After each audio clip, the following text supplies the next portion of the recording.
माननीय मुख्यमंत्री आणि उपमुख्यमंत्र्यांनी घेतले होते आणि त्यामध्ये प्रामुख्यानं काशीगाव पासून जो गायमुखचा मेट्रो 10 मार्ग आहे तो कनेक्टिंग लवकरात लवकर व्हायला हवा असं सगळ्यांचं मत होतं आणि त्याच दिवशी माननीय मुख्यमंत्र्यांनी आणि उपमुख्यमंत्री एकनाथ शिंदे साहेबांनी एमएमआरडीच्या आयुक्तांना काही सूचना केल्या होत्या आणि त्या सूचनांच्या पार्श्वभूमीवर आज एमएमआरडीमध्ये ही बैठक आयोजित करण्यात आली होती। त्यानुसार असा निर्णय झालेला आहे की काशीगाव ते गायमुख हा जो मेट्रो मार्ग आहे म्हणजे गायमुख मेट्रो 4 जी आलेली आहे ती पुढे दहिसर चेक नाक्यापर्यंत मेट्रो 9ला कनेक्ट झाली पाहिजे या माध्यमातून विविध प्रक्रिया पुढील आठवड्यात राबवण्याचा निर्णय झालेला आहे आणि त्यासाठी 8,553 कोटी रुपये खर्च होणार आहे आणि त्याचबरोबर या घोडबंदर ते गायमुख रस्त्याचं रुंदीकरण करण्याचा निर्णय सुद्धा घेण्यात आलेला आहे। जो 30 मीटरचा रस्ता आहे तो 60 मीटर केल्यामुळे घोडबंदर रोडवरची जी वाहतूक कोंडी आहे ती दूर होईल आणि ह्या जवळजवळ 5.5 ते 6 किलोमीटर जो रस्ता आहे त्यासाठी 1200 कोटी रुपये ह्या कॉन्क्रीट रस्त्यासाठी एमएमआरडीच्या माध्यमातून खर्च करण्यात येणार आहे। त्याचबरोबर माननीय मुख्यमंत्री आणि उपमुख्यमंत्र्यांनी अशाही सूचना एमएमआरडीच्या आयुक्तांना केलेल्या आहेत की गायमुख ते दहिसर रोड वाईड करत असताना त्यासाठी जी काही जमिनीचं एक्विजिशन आहे ते सुद्धा मीरा भाईंदर महानगरपालिकेच्या ऐवजी एमएमआरडीने करावं। त्यासाठी 150 ते 200 कोटी रुपयाचा खर्च अपेक्षित आहे। त्या ठिकाणी टीडीआरच्या स्वरूपात काही रक्कम टीडीआरच्या स्वरूपात एफएसआय जो आहे तो विकासकांना जर हवा असेल तो मीरा भाईंदर महापालिकेच्या माध्यमातून देण्यात येईल, परंतु त्यामध्ये आदिवासी जमिनी फार मोठ्या प्रमाणात जात असल्या कारणानं त्या आदिवासी बांधवांची अशी अपेक्षा आहे की एमएमआरडीनं आम्हाला शासकीय दरानुसार पैसे द्यावे आणि तो निर्णय सुद्धा माननीय मुख्यमंत्री आणि उपमुख्यमंत्र्यांनी घेतलेला आहे आणि एमएमआरडीच्या ज्या काही निविदा प्रक्रिया ह्या मेट्रो 10च्या पुढे आठवड्यात होणार आहे त्यामध्येच तो खर्च घेतला गेलेला आहे। त्यामुळे मेट्रो 10चा जो मार्ग आहे बऱ्याच दिवसापासून पेंडिंग होता तो आता लवकरच म्हणजे पुढील आठवड्यातच त्याची निविदा प्रक्रिया राबवली गेल्यामुळे पुढील 3 ते 4 महिन्यामध्ये मेट्रो 10च्या कामाला सुद्धा एमएमआरडीच्या माध्यमातून सुरुवात होणार आहे। ठाणे आणि मीरा भाईंदर महापालिका क्षेत्रातील विविध विकास प्रकल्पांच्या बाबतीत सुद्धा चर्चा झाली। जे काही ठाणे महापालिका हद्दीतील रस्ते आहेत मीरा भाईंदर महापालिका हद्दीतील रस्ते आहेत त्या रस्त्यांच्या सुद्धा निविदा प्रक्रिया लवकरात लवकर राबवण्याचा निर्णय घेण्यात आला आणि त्याचबरोबर पॉट टॅक्सीचे जे प्रकल्प आहेत ते मुंबईला माननीय मुख्यमंत्री आणि दोन्ही उपमुख्यमंत्र्यांच्या हस्ते भूमिपूजन बीकेसीला करण्यात आलं होतं। तशाच पद्धतीनं पॉट टॅक्सीचा पीपीपी तत्वावर ठाणे मीरा भाईंदर आणि नवी मुंबई या तिन्ही शहरांमध्ये विकास व्हावा अशी शासनाची इच्छा असल्याकारणानं प्रकल्प अहवाल आज सादर करण्यात आला आणि पुढील 6 महिन्यामध्ये तो प्रकल्प अहवाल पूर्ण करून ह्या तिन्ही शहरामध्ये पॉट टॅक्सी चा जो प्रकल्प आहे तो चालू करावा यासाठी एमएमआरडीच्या माध्यमातून सुरुवात केली जाणार आहे। बैठकीमध्ये माननीय उपमुख्यमंत्र्यांनी एमएमआरडीच्या अधिकाऱ्यांना सुद्धा काही सूचना केल्या की एमएमआरडीची एजन्सी राहील आणि एमएमआर क्षेत्रामध्ये ज्या ज्या ठिकाणी हा पॉट टॅक्सीचा प्रकल्प करायचा आहे त्या प्रत्येक ठिकाणी एमएमआरडीच्या माध्यमातून महापालिकेने डीपीआर त्या ठिकाणी सादर करून त्या प्रकल्पाला हिरवा कंदील द्यायचा आहे, जनरल बॉडीचे ठराव द्यायचे आहेत, जागा ज्या आहेत ज्या ठिकाणावर पॉट टॅक्सी धावतील ते जागा निश्चित करायच्या, त्यामध्ये जर काही एक्विजिशन असेल किंवा अतिक्रमण असेल तर ते महानगरपालिकेनं त्या काढून द्यायचं आहे एमएमआरडीला। अशा प्रकारचं सहकार्याची भूमिका दोन्ही एजन्सीजनी करावी आणि लवकरात लवकर हा प्रकल्प अहवाल 2029 पर्यंत या तिन्ही महापालिका क्षेत्रांमध्ये पॉट टॅक्सी चालू व्हावी अशा प्रकारचं मत शासनाचं आहे आणि तशा सूचना मुख्यमंत्री आणि उपमुख्यमंत्र्यांनी एमएमआरडीच्या अधिकाऱ्यांना दिलेल्या आहेत।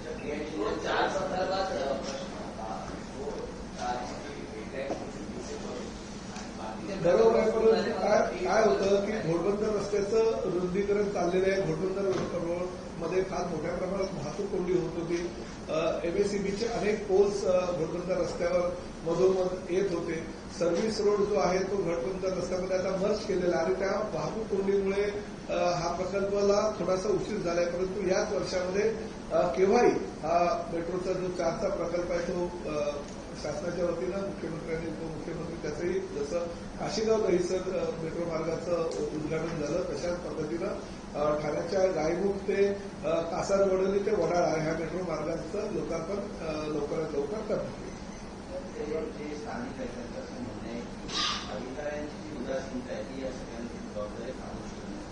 नाही बघा, अधिकाऱ्यांची उदासीनता असं मी म्हणणार नाही, परंतु शेवटी काय की ह्या प्रकल्पामुळे प्रामुख्यानं घोडबंदर रोड सगळ्यात जास्त विकसित असलेला परिसर ह्या महाराष्ट्रामध्ये आहे एमएमआर क्षेत्रामध्ये आणि विकसित होत असल्या कारणानं लोकवस्ती दिवसेंदिवस मोठ्या प्रमाणात वाढते आणि लोकवस्ती वाढत असल्या कारणानं वाहनांचं प्रमाणही फार मोठ्या प्रमाणात या परिसरामध्ये झालेलं असल्या कारणानं वाहतूक कोंडीचा सामना हा करावा लागत आहे आणि तो सामना करत असताना मेट्रोच्या कामावर त्याचा परिणाम झाला ही वस्तुस्थिती नाकारता येणार नाही. तरी सुद्धा आम्ही ह्या पावसाळ्याच्या अगोदर घोडबंदर रोडचं जे वाइंडिंग आहे ते आता म्हणजे सर्व्हिस रोड बंद करण्याची प्रक्रिया ती पूर्ण करण्याच्या सूचना केलेल्या 3 महिन्यामध्ये ते काम पूर्ण होईल.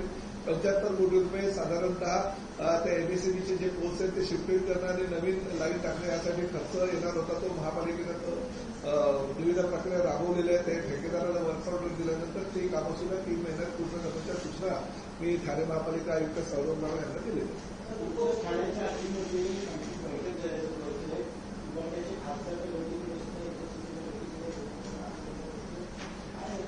बघा, आता एक गोष्ट आहे की शेवटी गेल्या 20 वर्षापासून ठाण्याचं मी लोकप्रतिनिधी म्हणून काम करतोय. महापालिकेमध्ये 15 वर्ष काम केलेलं आहे आणि अशा परिस्थितीमध्ये ठाण्यामध्ये अनेक बैठका होत असतात. परंतु आज सकाळपासून काहीतरी वावड्या उठवल्या जात आहेत की उभाटाचे काही खासदार ठाण्यात आले आणि ते आमच्याबरोबर शिंदे साहेबांबरोबर बैठक केल्यावर बैठक केली तर ती तुमच्यापासून लपून कशाला ठेवू. जर त्यांना बैठक आमच्याबरोबर करायची असेल तर राज्याचे नगरविकास मंत्री आहेत, उपमुख्यमंत्री आहेत, त्यांची काही कामं असेल ते उघडपणे मंत्रालयामध्ये त्यांच्याबरोबर येतात. त्यासाठी काही ठाण्याला यायची गरज नाही. ह्या काही वावड्या कोणी जर उठवत असतील आणि प्रामुख्यानं मला स्पष्टपणे असंच म्हणायचं आहे की उबाटाच्या काही लोक जाणीवपूर्वक अशा बातम्या मध्ये मध्ये पेरतात जेणेकरून वादविवाद काहीतरी चालू होतील आपापसामध्ये आणि उबाटाच्याच खासदारांवर एक दुसऱ्यांवर ते आरोप करताना होत राहतील की हा पोचला होता, हा नाही पोचला खासदार, मी मात्र बाहेर होतो. म्हणजे आता त्यामध्ये बातम्या अशाही आहेत की अनिल देसाई सोडून इतर सगळे 8च्या 8 खासदार हजर होती, 6 खासदार काहीतरी त्या ठिकाणी उपस्थित होते, 2 ऑनलाईन होते वगैरे. या अशा प्रक्रियेला मला असं वाटतं की ऑनलाईनची वगैरे काही प्रक्रिया नसते. ती आम्हाला जो काही प्रयत्न करायचा असतो तर आम्ही उघडपणे करतो, असं लपून छपून काही करत नाही. आणि मला असं वाटतं की त्यांच्या पक्षामध्ये जर काही नाराज असतील तर ते स्वतःहून समोरून येतील ना. आमच्याकडे बैठका घ्यायची काय गरज आहे. आम्हाला जर बैठका घ्यायच्या आम्ही उघडपणे मंत्रालयामध्ये किंवा आमच्या निवासस्थानी किंवा जास्ती निवासस्थानी किंवा आमच्या पक्षाच्या कार्यालयात घेऊ. खत तर सगळ्यांमध्येच आहे. पूर्ण उभाटाच्या आमदार खासदारांमध्ये ही खतखत आहे. ही तुम्हाला सगळ्यांनाही कल्पना आहे त्या ठिकाणी. कारण आम्हालाही जिल्हा परिषदेच्या आणि नगर परिषदेच्या निवडणुकीमध्ये जेव्हा महाराष्ट्रामध्ये आम्ही फिरत होतो तिथले स्थानिक आमदार खासदार त्यांचे नेते मंडळी आम्हाला सांगत होते की अहो तुम्ही एवढे शिवसेनेचे एकनाथ शिंदे साहेबांचे अनुयायी म्हणून महाराष्ट्रात फिरतायत, परंतु आम्हाला बघा कसं वाळीत टाकलंय. आम्हाला ना जिल्हा परिषदेला काही सहकार्य, कोणाच्या ना सभा, ना नगर परिषदेला सभा, ना कोणाचं सहकार्य, अशा पद्धतीनं खतखती आहे कार्यकर्त्यांची आणि तो असंतोष वेगळ्या मार्गाने बाहेर पडतो. आणि त्यामुळे एकनाथ शिंदे साहेबांच्या नेतृत्वाखाली अनेक उभाटाची लोक रोजच्या रोज आमच्या पक्षामध्ये प्रवेश करत आहेत. बघा, खासदारांनी स्वतः इच्छा दाखवली आणि एकनाथ शिंदे साहेबांनी त्यांची इच्छा जर मान्य केली तर काय आले तर एकत्र त्याचे स्वागतच करू. परंतु अशा छुप्या रीतीनं बैठका घेण्याचं काम काय एकनाथ शिंदे साहेब कधी करत नाही. कामासाठी बघा, एसटी महामंडळाचा अध्यक्ष किंवा परिवहन मंत्री म्हणून नेहमीच कुठल्याही पक्षाचा खासदार, आमदार किंवा कार्यकर्ता आला तर मी राज्याचा मंत्री म्हणून त्याचं काम करतो. उभाट्याचे अनेक खासदार, अनेक आमदार माझ्याकडे येतात, कामं करून घेतात. एसटी स्टँडवर काही कामं असेल तर ती करून घेतात. नवीन बसेस आल्या तर नवीन बसेस आल्यानंतर मी सांगितलं बाबा आमच्या आमदारपेक्षा 2 बस तुला जास्त देतो, परंतु त्या ठिकाणी कामं तुमच्या मतदारसंघातल्या लोकांची झाली पाहिजे या मताचे आम्ही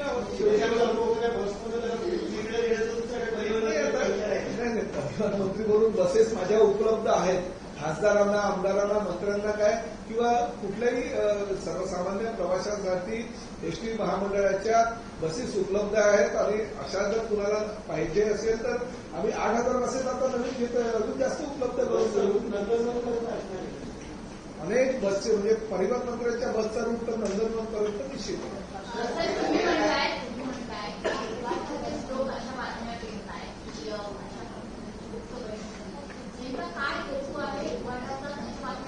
बघा सगळ्या निवडणुका झाल्यात, आता लोकसभेच्या निवडणुका झाल्यात, विधानसभेच्या झाल्यात, नगर परिषदेच्या झाल्यात, जिल्हा परिषदेच्या झालेल्या, आता काय कुठल्या निवडणुका नाही आहेत 3-3.5 वर्षामध्ये.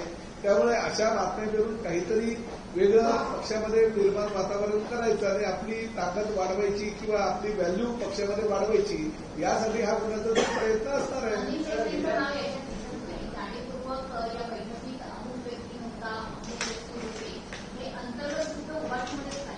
अंतर्गत युद्ध आहे. असं जर युद्ध नसतं तर हे आरोप प्रत्यारोप कसे झाले नसते. कारण मी आता तुला कोणीतरी सांगितलं की अर्जुन सावंत साहेबांनी पत्रकार परिषद घेतली आणि त्या पत्रकार परिषदेमध्ये त्यांनी सांगितलं की 8 लोकांची नावं येत आहेत, परंतु अनिल देसाईंचं नाव येत नाही. म्हणजे याचा अर्थ त्यांचा अपक्षामध्ये काहीतरी मतभेद आहेत.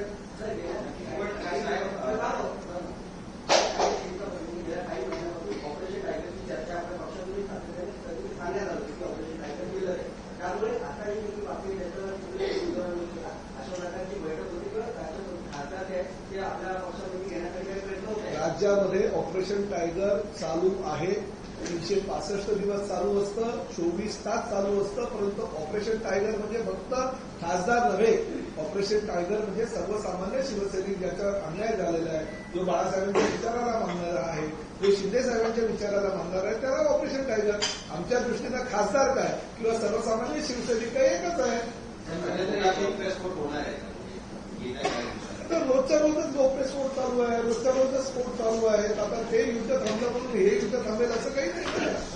चर्चा होती की ऑपरेशन टायगरची सगळी तयारी सुरू झाली, मात्र दिल्लीच्या नेत्यांनी ऑपरेशन थांबवायला सांगितलं. असं काही नाही. तुमचा पक्ष हा पूर्ण बाळासाहेबांच्या विचारांना मानणारा, एकनाथ शिंदे साहेबांच्या विचारांना मानणारा शिवसेनेचा पक्ष आहे. भारतीय जनता पक्षाचं नेतृत्व हे आमच्या कुठल्याही कामामध्ये कधीही हस्तक्षेप करत नाही आणि काही निर्णय घ्यायचे असतील पक्षाच्या अंतर्गत तर ते पूर्ण निर्णय एकनाथ शिंदे साहेब स्वतः घेत असतात. कुणाल कामरानं एकनाथ शिंदे यांच्यावरती जे गाणं केलं होतं त्याच्या बाबतीत समन्वय समितीने सांगितलं की हा व्यवसायाचा भाग आहे. त्याचा जर तसा व्यवसाय असेल तर शिवसैनिकांची पद्धती, कार्यपद्धती कशी असते हे सुद्धा त्यांनी एकदा समजून घेतलं पाहिजे. जर त्याचा तो व्यवसाय असेल तर शिवसैनिकांचा 24 तास काम करण्याची जी पद्धती असते ती पद्धती जर त्याला कळली तर तो निश्चितपणे एवढे दिवस भूमिगत होता, परत त्याला भूमिगत व्हावा. पण त्यांना असं म्हणणं आहे की जर त्याने माफ तर इतर जे कलाकार आहेत त्यांच्या कामाच्या पद्धतीवर त्याचा खूप मोठा परिणाम आहे. त्या कलाकारांच्या दुसऱ्या कलाकारांच्या बाबतीत तुम्ही चिंता करायची गरज नाही असं कुणाल कामराला मी सांगतो. कलाकारांचा मान, सन्मान आणि त्यांना न्याय देण्याची भूमिका ही शिवसेना प्रमुख बाळासाहेब ठाकरे यांची होती आणि तीच भूमिका एकनाथ शिंदे साहेब यांची आहे. आमचा महाराष्ट्रातला आणि मुंबईतला तमाम शिवसैनिक हा कलाकारांवर प्रेम करणारा आणि कलाकारांच्या चांगल्या कामाला प्रोत्साहन देणारा आहे. त्यामुळे कुणाल कामराने त्याची चिंता करावी, दुसऱ्या कलाकारांची चिंता करावी.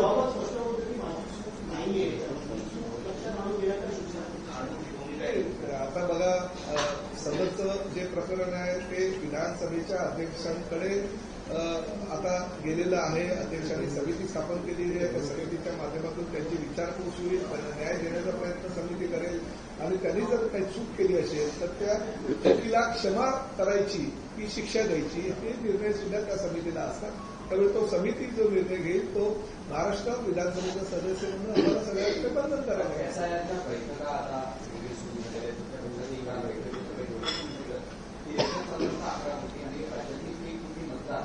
हे गायले जाऊ शकतात की त्या अनुषंगानं आपल्या मतदानाची नावं राखली जाऊ नये त्यासाठी अलर्टला असा सूचना दिली. हो, ही वस्तुस्थिती आहे. बघा, एसआयआरच्या माध्यमातून काही जी नोंदणी होत असते, नवीन मतदार किंवा जुन्या मतदारांची माहिती घेतली जात असते, त्यामध्ये सगळ्यात जास्त फटका जो आहे तो 30 ते 40 वयोगटातील महिलांना होऊ शकतो, आमचं असं निरीक्षण आहे.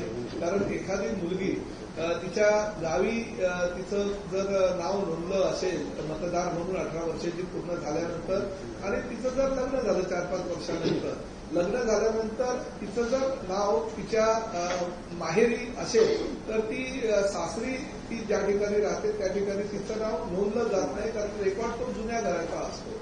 आणि अशा परिस्थितीमध्ये त्या मुलीचं नाव जर 2 ठिकाणी असेल तर 2 ठिकाणी नाव असताना एका ठिकाणी ते कमी करावं लागतं. असे प्रकार होऊ नये म्हणून प्रामुख्यानं महिलांमध्ये किंवा नोंदणी करत असताना प्रत्येक शिवसैनिकानं योग्य प्रकारे त्या बीएलओ बरोबर आमचे जे बीएलए आहे त्यांनी समन्वय साधून कुणाचंही नाव जे मतदार ओरिजिनल आहे त्याचं कट होऊ नये यासाठी आम्ही सगळीकडे प्रयत्न करतोय. आणि एकनाथ शिंदे साहेबांनी ह्या एसआयआरच्या प्रकरणामध्ये किंवा एसआयआरच्या ह्या सगळ्या जी प्रक्रिया चाललेली त्यामध्ये सर्वसामान्य आमच्या सगळ्या शिवसैनिकांना लक्ष घालायला सांगितलं. सगळे मंत्री, सगळे खासदार, सगळे आमदार आणि त्याचबरोबर सगळ्या शिवसैनिकांना सूचना दिलेल्या आहेत.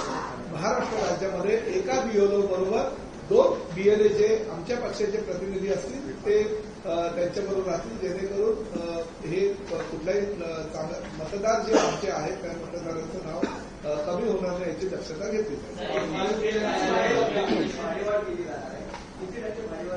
ही जी भाडेवाढ असते ही प्रत्येक सीझनला केली जाते. ते अधिकार एसटी महामंडळाला आहे.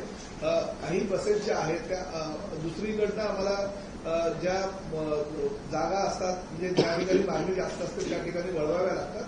आणि ते अनेक वर्षापासूनची ही परंपरा आहे की उन्हाळ्याच्या सुट्टीमध्ये किंवा ज्यावेळेस प्रवासी फेऱ्या वाढवाव्या अशा प्रवाशांचं मत असतं त्यावेळेस ती 10% भाडेवाढ करण्याचा एसटी महामंडळाला अधिकार राज्य शासनानं प्रदान केला.